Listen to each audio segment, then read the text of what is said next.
إن الحمد لله نحمده ونستعينه ونستغفره ونعوذ بالله من شرور أنفسنا ومن سيئات أعمالنا. من يهده الله فهو المهتد ومن يضلل فلن تجد له وليا مرشدا. أشهد أن لا إله إلا الله وحده لا شريك له وأشهد أن محمدا عبده ورسوله الذي لا نبي بعده. يا أيها الذين آمنوا اتقوا الله حق تقاته ولا تموتن إلا وأنتم مسلمون.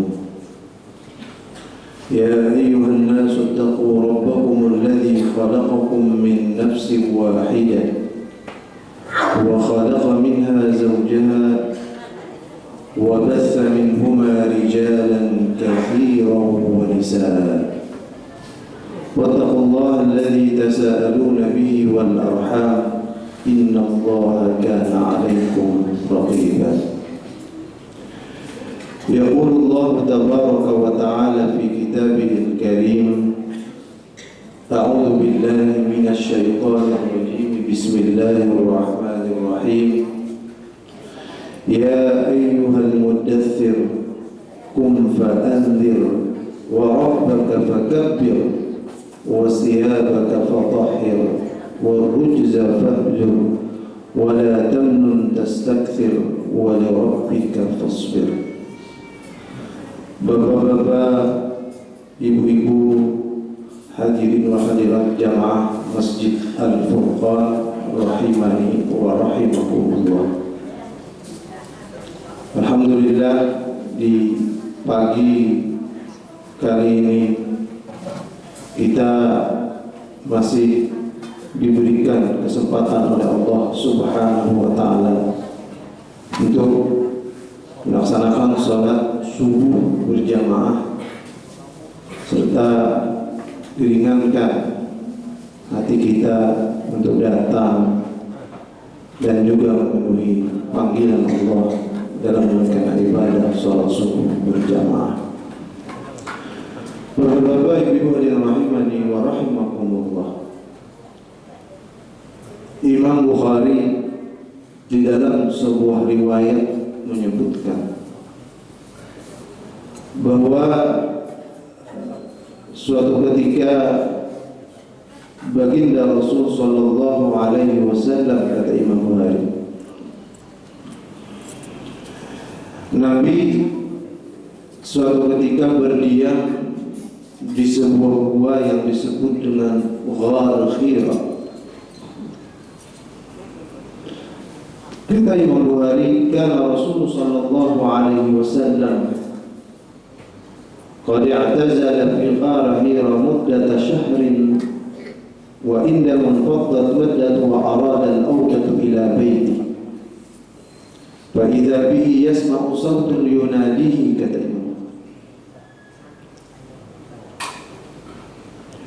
Imam Bukhari meriwayatkan di dalam sebuah hadis,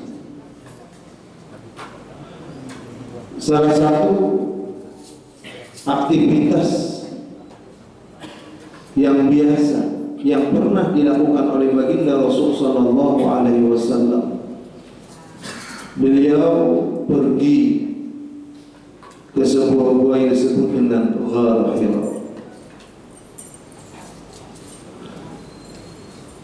Lantas baginda Rasul sallallahu alaihi wasallam, kata Imam Bukhari, setelah selesai beliau duduk di sebuah gua disebut Ghar Hira, kata Imam Bukhari. Fasami'tuhu sawtan yunadihi, kata.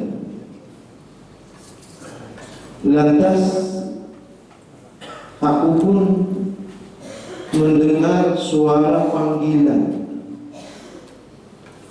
yang memanggil diriku, kata baginda Rasul sallallahu alaihi wasallam.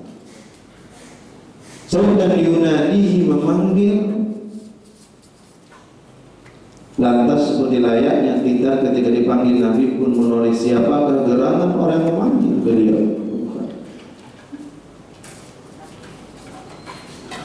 Faltafattu ila yamin wa shimal, kata Nabi. Lantas aku pun menoleh ke kanan dan ke kiri, kata Nabi. Walam ara syai'an, akan tetapi sayangnya suara panggilan memanggil ya Muhammad yang berulang kali. Tetapi aku pun tidak melihat seseorang yang memanggilku, kata baginda Rasul sallallahu alaihi wasallam. Lantas kata Imam Bukhari dalam hadis Nabi sallallahu alaihi wasallam, "Fama arrafa 'alayya rasahu illa qad ra'a Jibril 'alaihi salam 'ala al-'arsy." Lalu siapakah gerangan orang yang memanggil? Ketika yaltafit yaminan wa shimalan, ketika Nabi menoleh ke kanan dan ke kiri. Lantas Nabi pun rafa'a ra'sahu, mengangkat kepala beliau. Illa an qad ra'a Jibril alaihi salam, tidak lain dan tidak bukan datang saat disebut dengan Jibril alaihi salam. Fafazi'a Rasulullah sallallahu alaihi wasallam, Nabi pun terkejut ketika beliau datang. Fafazi'a binuzulil wahyi, lantas turunlah sebuah ayat di dalam surah Al-Mudaththir, ya ayyuhal mudaththir qum fa'anzir, dan seterusnya di dalam surah Al-Mudaththir. Imam Syafi'ur Rahman di dalam kitab Rahiqul Mahtum, sebuah buku yang sangat fenomenal yang menjelaskan tentang sirah Rasulullah sallallahu alaihi wasallam, tentang sejarah baginda Rasul sallallahu alaihi wasallam.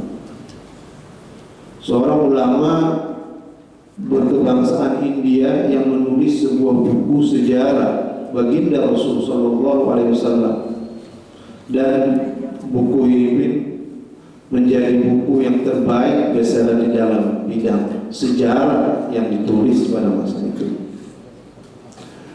Dan di antaranya beliau menyebutkan bahwa baginda Rasul sallallahu alaihi wasallam itu ahyanan yadhhabu ila al-ghar. Beliau itu pergi ke sebuah tempat. Gua Hira ini kan salah satu tempat yang jaraknya mungkin sekitar 7 km dari kota Mekah. Menunggu jalan di Imbayan, saya kira ada saat tapi menyerongan berjalan. Nah, tempat yang memang tidak ada pertamaan apa-apa, tetapi disitulah saksi sejarah di mana turunnya wahyu kepada baginda Rasul sallallahu alaihi wasallam. Sehingga tempat ini kadang banyak salah satu tempat historis yang masih diabadikan. Sebab di kota Mekah itu kan ada beberapa tempat-tempat yang memiliki nilai historisitas, nilai sejarah yang tidak pernah dilupakan oleh masyarakat dan umat Islam. Meskipun ada hadis Nabi yang menyebutkan bahwa Nabi mewanti-wanti la tashuddur rihala illa ila thalathati masjid, kata Nabi. Ada hadis yang menyebutkan ila Masjidil Haram wa Masjidur Rasulillah sallallahu alaihi wasallam wa Masjidil Aqsa. Yang maknanya tidak boleh mengadakan perjalanan safar kecuali menuju ketiga masjid, kata Nabi. Masjidil Haram, Masjid Rasul, dan Masjidul Aqsa. Hadis ini dipahami oleh para ulama bukan berarti kita dilarang untuk mengunjungi tempat-tempat yang memiliki nilai sejarah mengingat perjuangan baginda Rasul sallallahu alaihi wasallam. Akan tetapi mafhum la tashuddur rihal yang disebutkan oleh Nabi dalam hadis Bukhari dan Muslim, janganlah ketika orang pergi ke kota Mekah ataupun Madinah, niatnya selain daripada niat yang diajarkan itu oleh baginda Rasul sallallahu alaihi wasallam dan mengunjungi tempat-tempat yang disunnahkan di dalam agama. Nah, tentu ketika orang pergi ke masjid, tentu Masjidil Haram memiliki kelebihan dan keutamaan dibandingkan dengan masjid-masjid lain. Sebab Nabi mengatakan salat untuk di Masjidil Haram ta'dil mi'atu alfi salatin. Wa masjid Rasulillah sallallahu alaihi wasallam asyru alfi salatin. Wa Masjidil Aqsa alfi salatin, kata Nabi. Nah, mengapa baginda Rasul sallallahu alaihi wasallam la tushaddu rihal illa ila thalathati masajid? Tidak boleh mengadakan perjalanan safar kecuali menuju ketiga masjid. Maksudnya ketika kita betul-betul berniat pergi, maka kita ingin menginjakkan kaki kita ketiga atau kedua masjid yang memang memiliki nilai lebih dibandingkan dengan masjid-masjid yang lain. Ketika Nabi mengatakan sholat di Masjidil Haram itu tentu utamanya 100.000. Tidak ada yang memperdebatkan. Sholat di Masjid Nabawi dengan keutamaan 10.000, dan sholat di Masjidil Aqsa, kata Nabi, itu sama dengan 1.000 pahala yang diberikan kepada orang-orang yang melakukan ibadah di 3 masjid. Nah, tentu itulah merupakan bagian pada ibadah yang diajarkan oleh Rasulullah Shallallahu Alaihi Wasallam. Namun bukan berarti kita dilarang untuk mengunjungi tempat-tempat yang memiliki nilai bersejarah.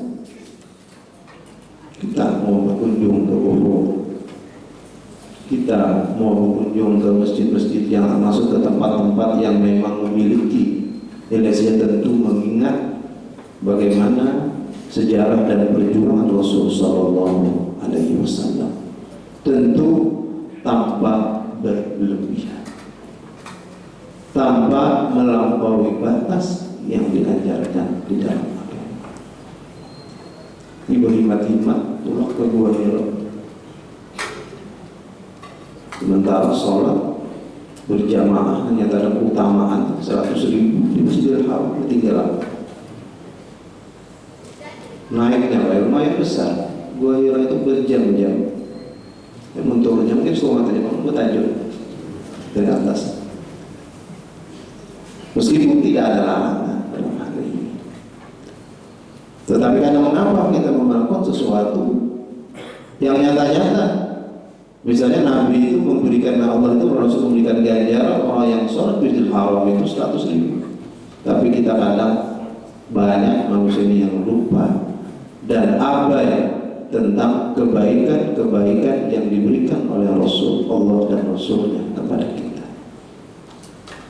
Nyata-nyata sholat di Masjidil Haram itu tak dilu sama dengan 100.000 gaya, tapi kok masih banyak juga kita meninggalkan dan kita lalai, kita pergi karena ke tempat-tempat yang barangkali tidak ada keutamaan dan tidak ada kefadilan.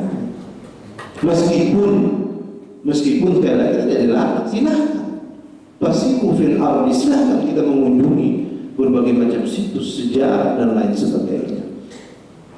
Tapi tidak lain yang kita tidak melupakan sesuatu yang memiliki kelebihan yang diajarkan oleh baginda Rasul Sallallahu Alaihi Wasallam. Bapak-bapak yang rahimani wa rahimakumullah. Sehingga turunlah ayat ini, sehingga Nabi pun fa'ada Rasul Sallallahu Alaihi Wasallam ila baiti. Lantas Nabi pun pulang ke rumahnya. Mungkin rumah Nabi dari kota Mekah itu kan tidak jauh. Ketika turun itu ya mungkin karena orang yang kita membayangkan, orang yang naik turun ke Gua Hira memiliki fisik yang sangat luar biasa, dengan tingginya yang begitu lumayan, itu bahkan mencapai itu 1-2 jam kita tidak selesai kita mendaki. Nah, Nabi itu kata Rahibul Mahtum, kata Syekh Mubarak itu disebutkan bahwa salah satu kebiasaan Nabi ketika pergi ke Gua Hira itu ketika beliau memikirkan kondisi umat saat itu, sehingga beliau bermunajat kepada Tuhan, melihat kondisi masyarakat yang sudah rusak di zaman itu, menyembah berhala, patung, serta perbuatan-perbuatan yang dianggap melenceng dan jauh daripada ajaran agama itu sendiri. Lantas Nabi pun pergi ke gua Hira tersebut. Dan Bapak Ibu sekalian rahimani wa rahimakumullah. Fa'ada Nabi sallallahu alaihi wasallam ila baiti, lantas Nabi pun pulang ke rumah. Zammiluni, zammiluni, kata Nabi. Selimutilah aku, fakana murtajjan, dengan keadaan bergetar dan turun ayat, ya ayyuhal muddaththir qum fa'anzir wa rabbaka fakabbir wa thiyabaka fatahhir wa rujza fahjur. Ya ayyuhal muddaththir, wahai orang-orang yang berselimut, bangunlah, qum fa'anzir wa rabbaka fakabbir, lalu berilah peringatan, wa rabbaka fakabbir, dan Tuhanmu agungkanlah, wa thiyabaka fatahhir, dan bersihkanlah pakaian, dan wa rujza fahjur, dan tinggalkanlah perbuatan dosa, wa la tastakthir, dan janganlah kamu beri dengan maksud memperoleh balasan yang lebih banyak, wa li rabbika fasbir. Bapak Ibu rahimani wa rahimakumullah. Kalau kita menengok ayat ini, ayat maksud dengan al-mudaththir, orang yang berselimut, kata adalah Nabi Muhammad sallallahu alaihi wasallam. Nabi dalam sejarah, dalam beberapa tafsir, ketika turunnya ayat itu beliau dalam keadaan mudaththir, berselimut. Lantas ayat yang pertama, qum fa'anzir, bangunlah lalu berilah peringatan. Tentu kata qama yaqumu itu kum itu berbeda dengan fa'ala yaf'alu if'al. Kalau qama yaqumu itu bangunlah, yang mana ketika seorang bangun di dalam mengerjakan sesuatu, dia berdiri dari posisi sebelumnya yang sedang duduk, baik dia sedang tidur, baik dia dalam keadaan lelah, dia bangun dari posisi sebelumnya yang dia jatuh. Makanya sholat itu kan iqamatis shalah.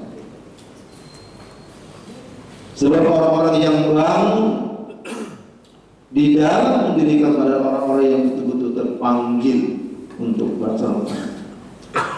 Dia bangun dari keadaan yang lelah tidur.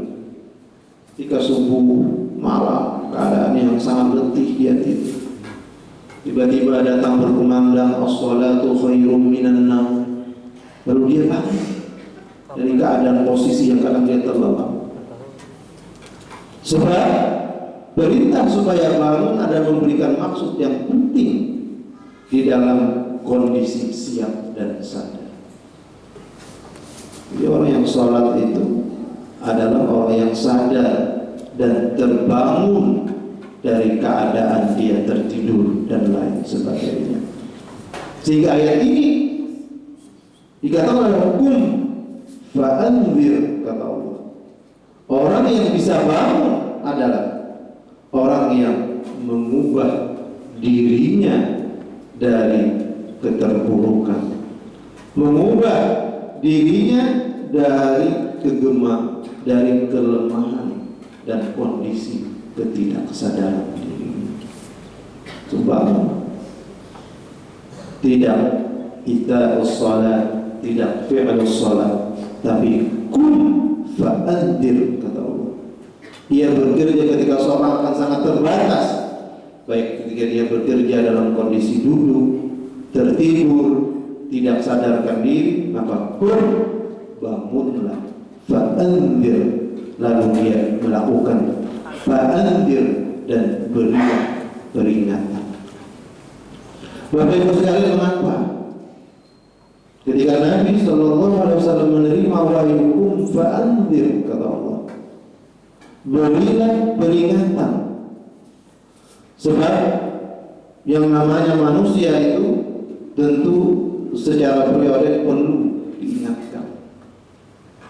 Fadzakir fa inna dzikra tanfa'ul mu'minin. Peringatan itu memberikan manfaat selalu diingatkan, selalu diberikan kewaspadaan, selalu diberikan perhatian di dalam hidup kita ini. Ya, syukur-syukur dengan pengajian selalu kita diingatkan dengan hal-hal yang lain dalam hidup manusia ini sifatnya pelupa, sehingga disebutkan bahwa kita ini ya tidak terluput dari yang namanya kelalaian dan kelupaan. Makanya diingatkan fa'anzir asyirataka al-aqrabin. Sehingga ketika Allah mengatakan kum fa'anzir wa rabbaka fakabbir, dan agungkanlah nama Tuhan. Bapak Ibu rahimani wa rahimakumullah, di dalam setiap gerak dan aktivitas kita tidak terlepas yang namanya kita mengagungkan yang Maha Kuasa. Mulai dari Allahu Akbar, mulai dari doa-doa yang kita baca. Nah, itu semua adalah merupakan bentuk keyakinan, kepercayaan, etika yang kita yakini dilakukan di dalam fakabbir, di dalam mengagungkan nama Tuhan. Kemudian makhluk kita ini kan makhluk yang lemah. Wa khuliqal insanu dha'ifa, kata Allah. Dha'ifa, sangat lemah manusia itu. Tidak ada apa-apanya. Semua memiliki keterbatasan. Semua memiliki limit yang barangkali berbeda antara satu dengan yang lain. Tetapi semua ada batasnya. Umur ada batasnya. Penglihatan mulai dari umur berapa tidak pakai kacamata. Kemudian umur makin meningkat pakai kacamata. Sampai akhirnya keterbatasan yang ada pada manusia itu, sehingga dia kembali di dalam kondisi dan fase yang berbeda-beda. Nah, itu adalah bukti nyata bahwa manusia itu adalah makhluk yang sangat lemah gitu. Sehingga tidak salah kalau Allah mengatakan wa khuliqal insanu dha'ifa, dan diciptakan manusia itu dalam keadaan dha'if, abdun dha'if, hamba yang lemah. Nah, sehingga tidak namanya ketika kita fakabbir wa thiyabaka fakabbir, sehingga dengan ucapan, dengan pengagungan, dengan nama yang kita sebut, baik doa-doa dan zikir-zikir yang selalu kita baca, tidak lain dan tidak bukan adalah wa rabbuka fakabbir, dan agungkanlah dengan nama Tuhanmu. Bapak-bapak, ibu-ibu rahimani wa rahimakumullah. Ayat selanjutnya disebutkan dalam Al-Quran wa thiyabaka fatahhir, dan bersihkanlah pakaian. Nah, jadi memang antara kebersihan hati dan keyakinan itu juga ditopong dengan kebersihan diri. Sehingga ketika Al-Quran mengatakan wa thiyabaka fatahhir, dan bersihkanlah pakaian, sehingga kalau di dalam kajian fikih Islam itu, kajian pertama yang banyak dibahas, yang mula-mula sebelum sholat itu ada disebut dengan babut tohar, yaitu ada bab bersuci. Bab yang mengajarkan bagaimana seorang muslim itu menjadi pribadi yang bersih, pribadi yang tidak hanya suci batinnya saja dengan keyakinan dan i'tikad, wa rabbaka fakabbir, dengan i'tikad la ilaha illallah wa anna muhammadar rasulullah. Dia bersih dari segala berhala dan lain sebagainya. Tetapi ayat ini datang lagi kata Allah, wa thiyabaka fatahhir, dan bersihkanlah pakaian. Wah, ini kalau tidak, apa yang disebutkan oleh Allah Subhanahu wa taala dalam Al-Qur'an tidak lain dan tidak bukan adalah bagaimana menjadi pribadi-pribadi yang fatahhir, yang mutatahhir, yang bersih. Sehingga tidak lain dan tidak bukan ketika di dalam pembahasan fikih itu tidak dimulai dengan babus shalat, tidak dimulai dengan kajian zakat, tidak dimulai dengan kajian puasa, as-shiyam, tidak dimulai dengan kajian haji. Tetapi yang pertama dan yang mudah dilakukan adalah babut taharah, adalah bagaimana cara kita membersihkan diri kita. Diawali dengan wudu, diajarkan oleh baginda Rasul sallallahu alaihi wasallam kaifa sifatul wudu'i an-nabi sallallahu alaihi wasallam, bagaimana sifatnya wudu baginda Rasul sallallahu alaihi wasallam. Diawali dengan al-ghusl, dengan mandi, diawali dengan tayamum apabila tidak ada air, dan berbagai macam permasalahan yang dibahas dan dikupas dalam at-tahar, dalam bersuci, yang tidak lain dan tidak bukan adalah ingin membentuk kita menjadi orang-orang yang mutatahhir, orang-orang yang suci dan bersih, bukan sebaliknya. Tapi tulisan simbol-simbol an-nazafatu minal iman, kebersihan adalah sebagian daripada iman, tapi tempatnya tidak sesuai dengan semboyan.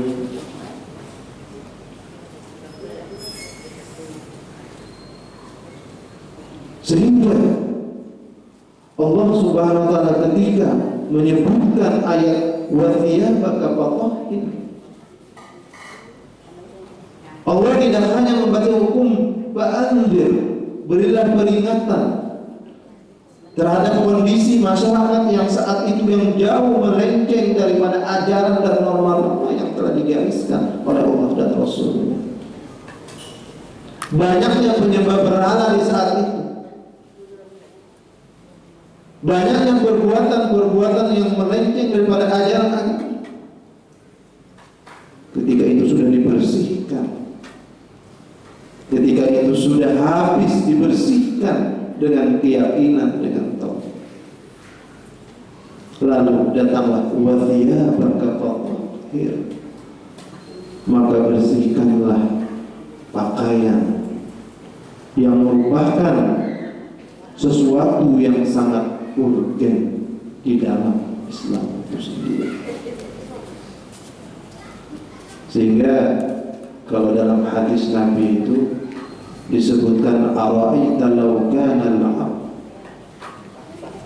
yatawadda fi kulli yawmin 5 marrat, kata Nabi, ketika dia berwudu itu setiap kali di dalam ibadahnya, di dalam sholat. Kita kan minimal berwudu 5 kali.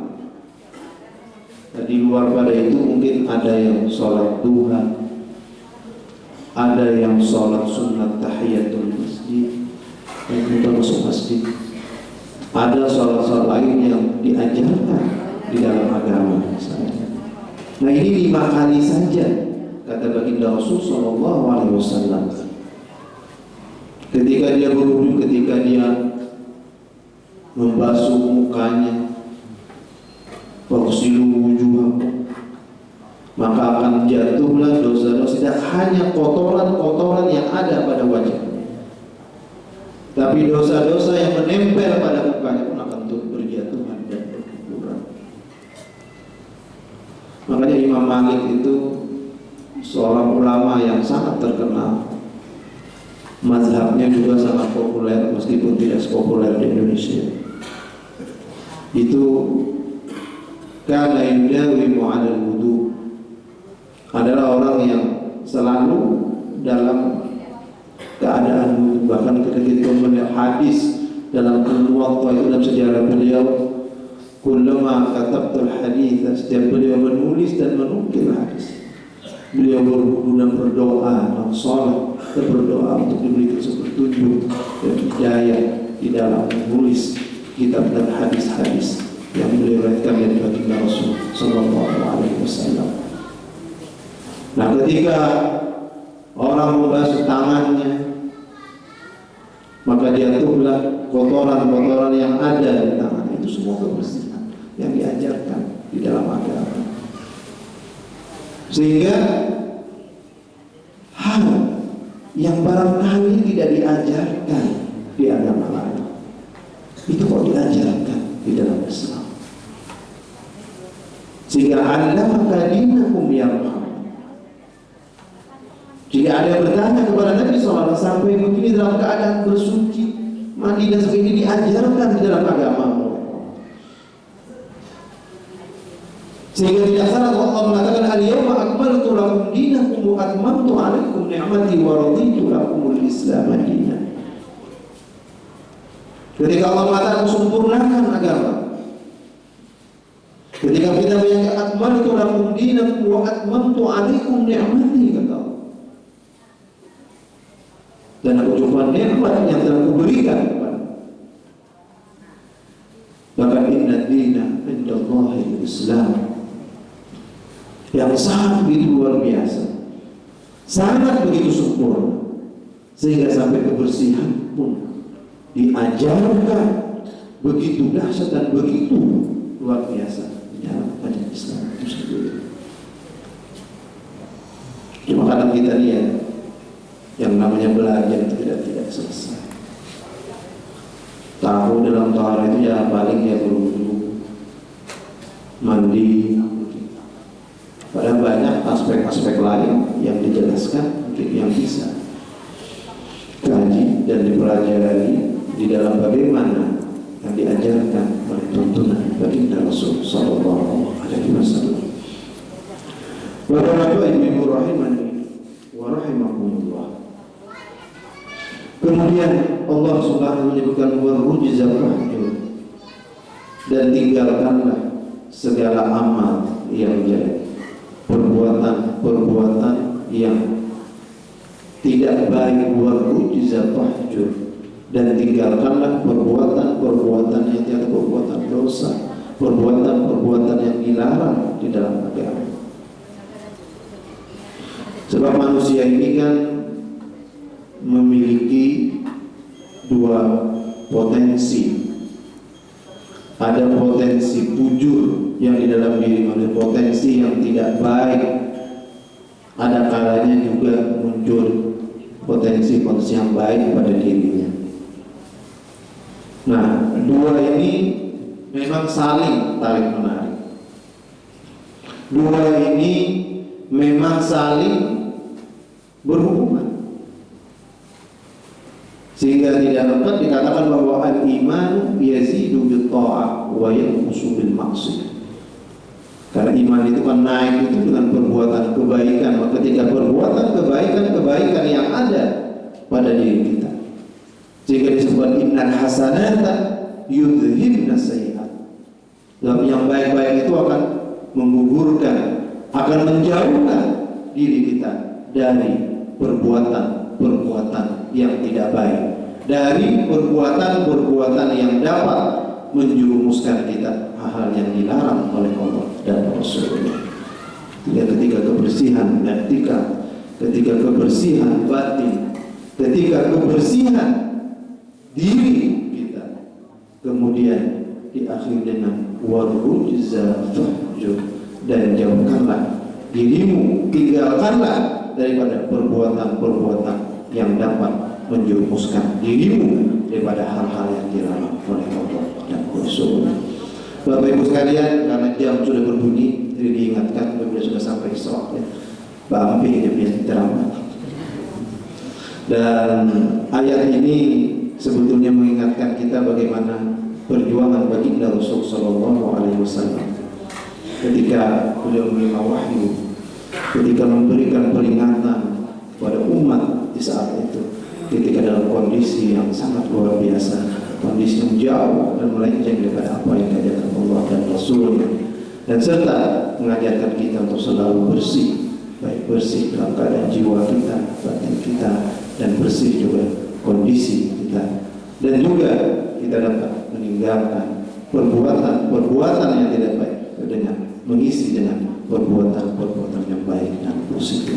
Subhanallahumma wa bihamdihi asyhadu an la ilaha illa anta astaghfiruka wa atubu ilaik. Assalamualaikum warahmatullahi wabarakatuh.